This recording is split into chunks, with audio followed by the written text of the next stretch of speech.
Okay, so here's the video for section 2.5, postulates and paragraph proofs. Now this is one of the tougher sections in the chapter because it's the big shift in geometry now, and really what makes geometry different from every other class you'll take pretty much. Not the content that's different, but just the process. So we're going to start doing some problems that are really actually now a bit more mathematical, unlike the previous sections which have kind of been like this weird mishmash of just, here's this process to do this with this logic thing. It just can be kind of strange. Now we'll really kind of get into, okay, back to geometry.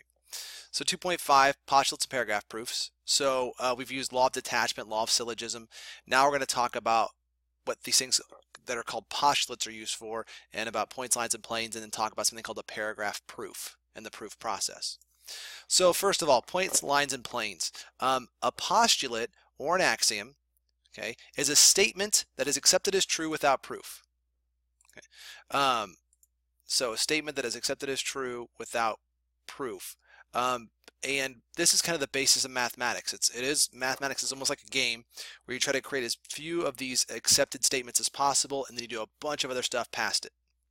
So, and the difference here, this word, we will use postulate all year. Axiom is also a word that works with it, but really postulates for geometry. And then if you're talking about algebra, you normally use axiom. Why it's that way, I don't really know. It's just this tradition that if you're talking algebraic, you use axiom. If you're talking about geometry, you call them postulates. But they're both unproven statements that you just accept as being true. So we have 7 classic point, line, and plane postulates. Okay. So, if you need to pause for a second to copy these down, but you're going to want to pay attention as I go through this, because I'm going to have some drawing and stuff skipping back and forth. So the first one, 2.1, through any 2 points, there's exactly one line. Now this should hopefully kind of make sense, because if I draw 2 points, and I try to draw a line through it, this is postulate 2.1, if I try to draw a second line through it, I'm just drawing over the exact same line. So that's what that basically is saying, is hey, if you have 2 points, you can only draw one line through it. If you could draw more than one line, what you'd have to do is like curve it, or like, angle it, and that doesn't work. A line has to be straight, and that's basically what this is saying for us. I mean, it's what it's mathematically saying. All lines are straight, but its theorem this postulate is, if you have 2 points, you can only have one line. Okay. The next one, through any three non-collinear points, so through any 3 non-collinear points, there's exactly one plane.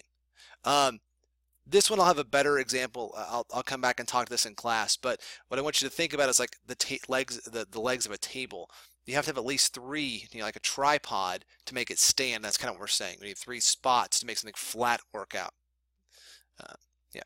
2.3, a line contains at least 2 points. Okay, so we know it takes 2 points to make a line. So now if I draw a line, I know if I have 2 points on there, that's one distinct line from postulate 2.1. But we're also going to say, hey, guess what? It's not just the 2 points that make up the line. There are more than that on there. In fact, we know we have at least 3. Okay. Postulate 2.4 it's kind of related to postulate 2.2, like 2.3 is related to 2.1. If you have a plane, you have at least 3 points on there. You have more than 3, but you have at the minimum 3 points, because it takes 3 points to make a plane. And then 2.5, this one is the one that's, again, kind of obvious, but hopefully it makes sense, because sometimes people struggle with this. But what we're saying is, if we have 2 points lying in a plane, then the line that contains those points also lies in the plane. So the easy way to think of this postulate is this. I've got a sheet of paper. My sheet of paper is my plane. If I draw 2 points on this piece of paper, and then I draw a line through those 2 points, that line is also on the piece of paper. I can't draw that line some way that makes it just like bounce off the paper. If the 2 points are on the paper and I draw a line through those 2 points, the line's also on the paper, is what it's basically saying.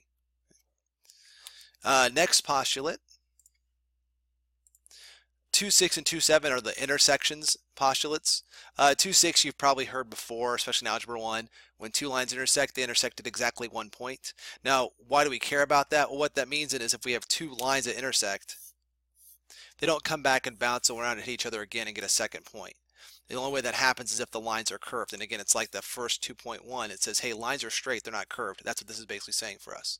So there's no way for this line to come back and touch the other one again. And then postulate 2.7 says, if two planes intersect, then they intersect in a line. And if you need kind of a visualization for that, I mean, this drawing does a really good job of it. But also, if you stop and think about, say, like the walls of the room, this is a wall and this is a wall. When the walls meet, they meet at a crease, and that's like a line. Okay, so those are the point, line, plane postulates that we need from this section.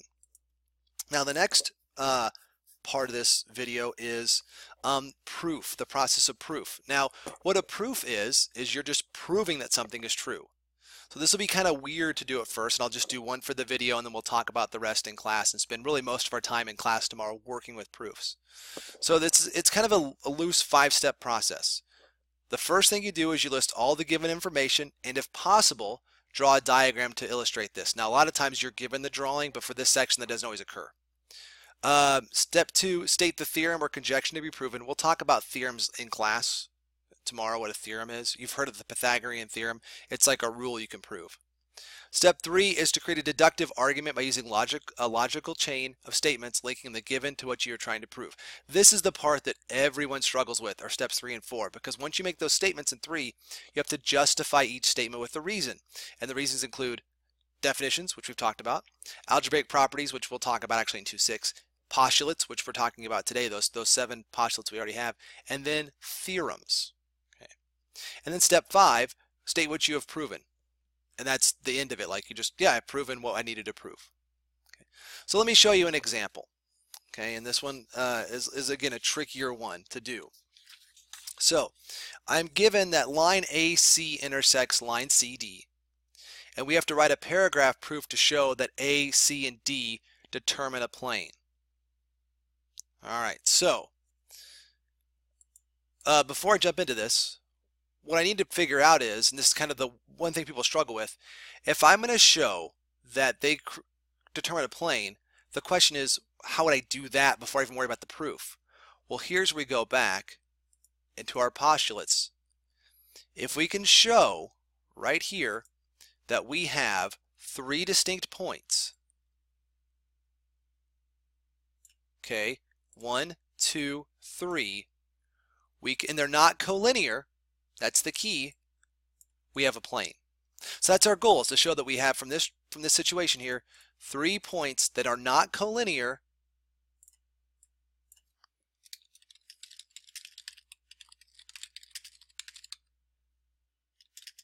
postulate 2.2 says we have a plane. Okay, so that's our goal. Okay, so how am I going to do that? Well, I'm going to go to a sheet of paper for this. So first of all, we've already got the given. Okay, so given AC intersects CD. So what you'll say first is given line AC intersects line CD. I have to go different marker. The marker's running bad. Okay, given that, okay, we're going to prove then, the process is state the theorem or conjecture to be proven. Prove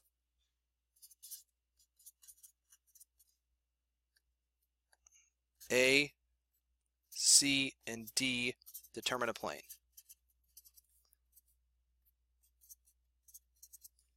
Okay, I know this is sloppy. Hopefully you can follow what I'm saying. I have to make sense of this.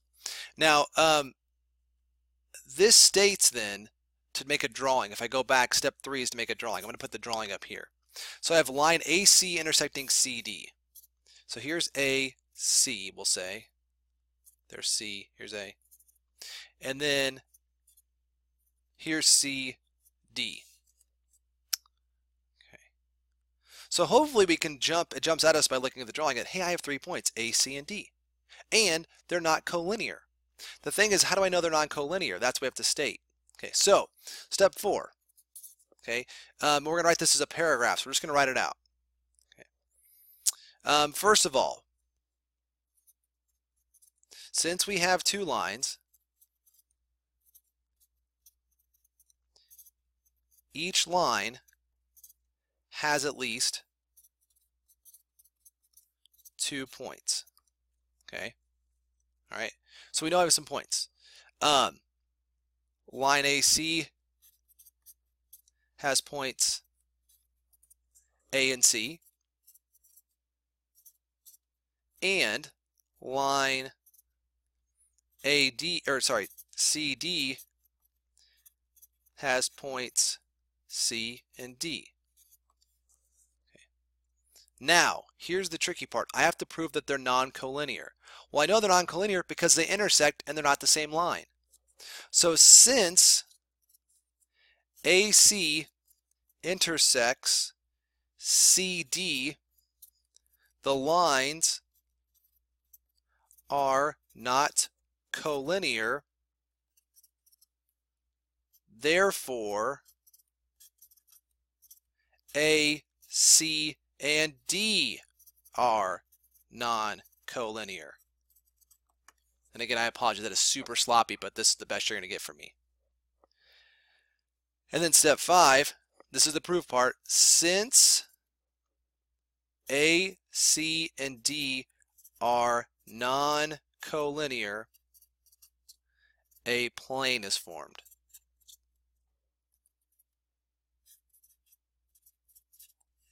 Okay. All right, so that's how this is going to work. Now again, this is a tough one. So if you're going, whoa, how did you know all that stuff? I know all that stuff because I've done this for years. Tomorrow in class, you and I and the rest of your classmates are going to work together to be able to do some of these problems. If this made perfect sense to you, fantastic. You are way ahead of the game right now. Okay. So for tomorrow, what I want you to do, okay, for homework, is you've got this little drawing on your notes.